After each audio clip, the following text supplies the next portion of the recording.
Okay. Oh. This is definitely going to go poorly. Yeah. Okay. You guys interrupted me towards the end of the last chapter. Remember what I had just said? No. All right. Well, we'll just start from somewhere. Although Sibel had seen Lord Moran the day before, he was appalled by the change in the man propped up in the bed.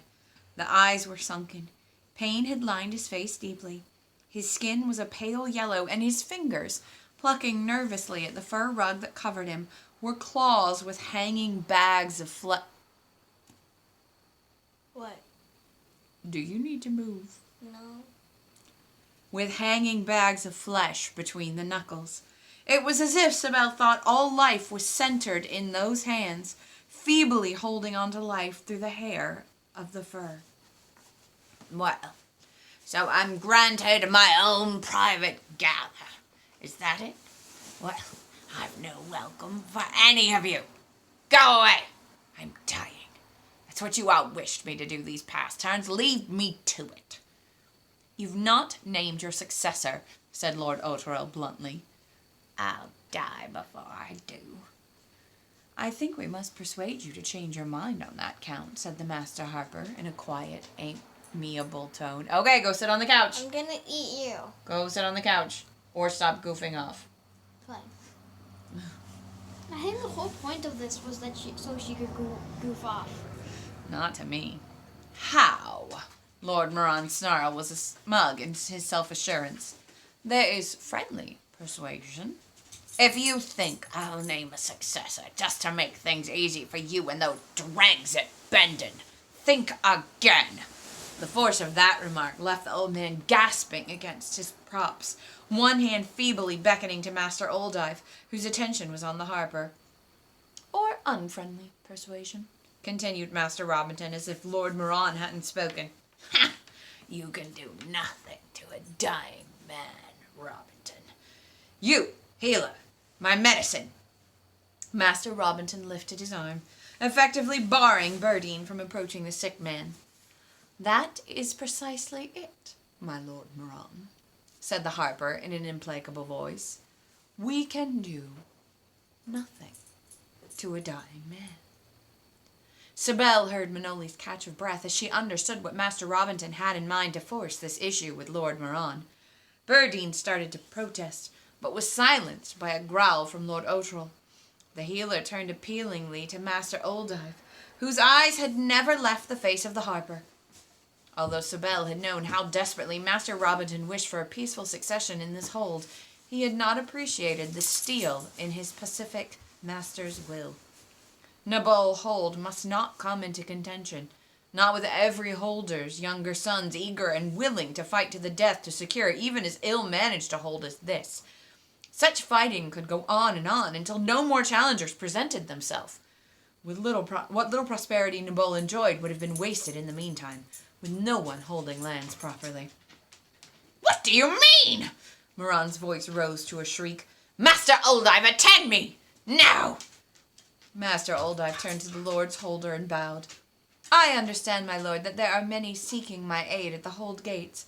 I will, of course, return when my presence is required here. Burdine, accompany me. When Lord Moran screamed for the two healers to halt, to attend him, Master Oldive took Burdine by the arm and firmly led him out, deaf to Moran's orders. As the door closed behind him, Moran ceased his entreaties and turned to the impassive faces that watched him. You wouldn't. Can't you understand? I'm in pain. Agony. Something inside is burning through my vitals. It won't stop until it's eaten me to a shell. I must have medicine. I must have it. We must have the name of your successor. Lord Otterell's voice was pitiless. Master Robinson began to name the male relatives, his voice expressionless as he intoned the list. When he had completed it, he recited it again. You've forgotten one, master, Sibel said in a respectful tone. Dector. Dector. The harper turned slightly towards Sibel, his brow raised in surprise at being corrected. Yes, sir, a grandnephew. Oh, The harper sounded surprised at the... Hey, Chaz, you were kicking the remote and doing things to the TV. Can you... Can you just turn the TV off? The harper sounded surprised, at the same time dismissing the man with a flick of his fingers. He repeated the list to Lord Moran, now mouthing obscenities as he writhed on his bed. Dector was added as an afterthought. Then the harper paused, looking inquiringly at Lord Moran, who responded with another flow of invective, demanding Oldive's presence at the top of his voice. Again, the effort rendered him momentarily exhausted. He lay back, panting through his open mouth, blinking to clear the sweat from his eyes. "You must name your successor," said Tabor, High Reach's weir leader, and Moran's eyes rested on the man whose private grievance with him ran deepest, for it was Lord Moran's association with Tabor's weirwoman, Kalara, that had caused the death of both Kalara's queen dragon, Predith, and Brecky's Wearinth. Sibel watched Moran's eyes widen with growing horror as he finally realized that he would have no surcease from the pain of his body until he did name a successor, confronted as he was by men who had excellent reason for hating him. Sibel also noted that Tabor forgot to mention Dector. So did Lord Ulteril when he took his turn. Lord Bargain recited the name first, with a glance at Ulteril for his omission. Sibel knew he would always remember this bizarre and macabre scene with horror, as well as with a certain awful respect. He had long known that Master Robinson would use unexpected methods to maintain order throughout Pern and to uphold the leadership of Bend and Weir, but he had never expected such ruthlessness in the otherwise gentle and compassionate Robinson. He schooled his mind away from the stink and closeness of the room, from Moran's pain, by trying to appreciate the tactics that were being used, as Lord Moran was deftly maneuvered into choosing the one man the others preferred among his heirs by their seeming to forget Dector half the time.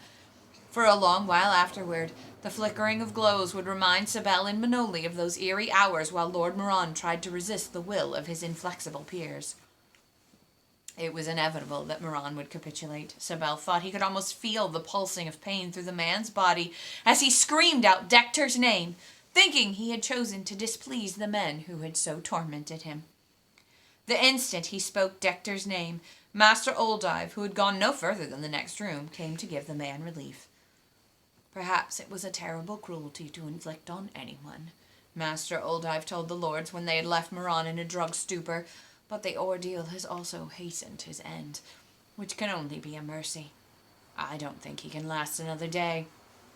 The other heirs, Hitet the most vocal, now barged in from the entry room, demanding to know why they had been excluded from their kinsman's presence, berating the lord holders and Master Robinson for this unconscionable delay, and finally remembering to ask if Lord Moran had indeed named an heir.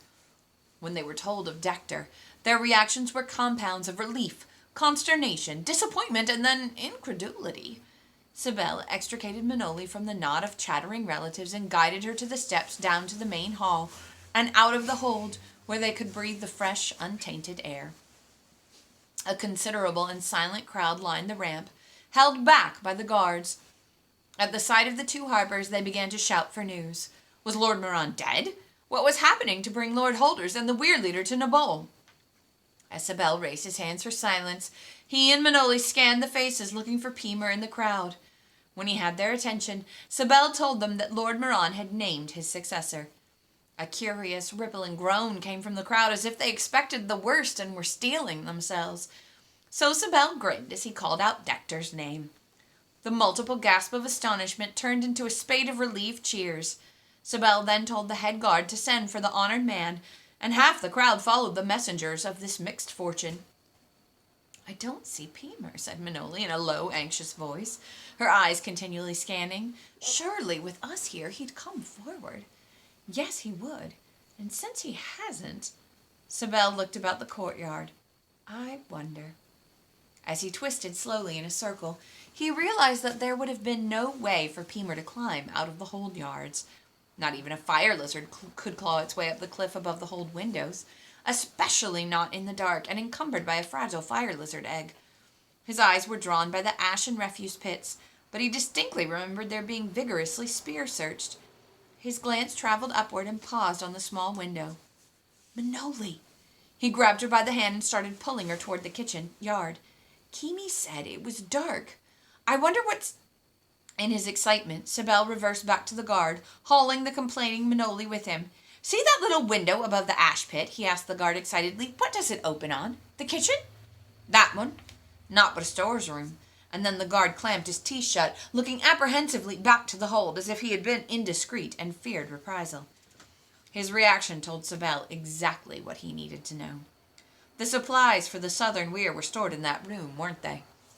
The guard stared straight ahead of him, lips pressed firmly together, but the flush in his face was a giveaway.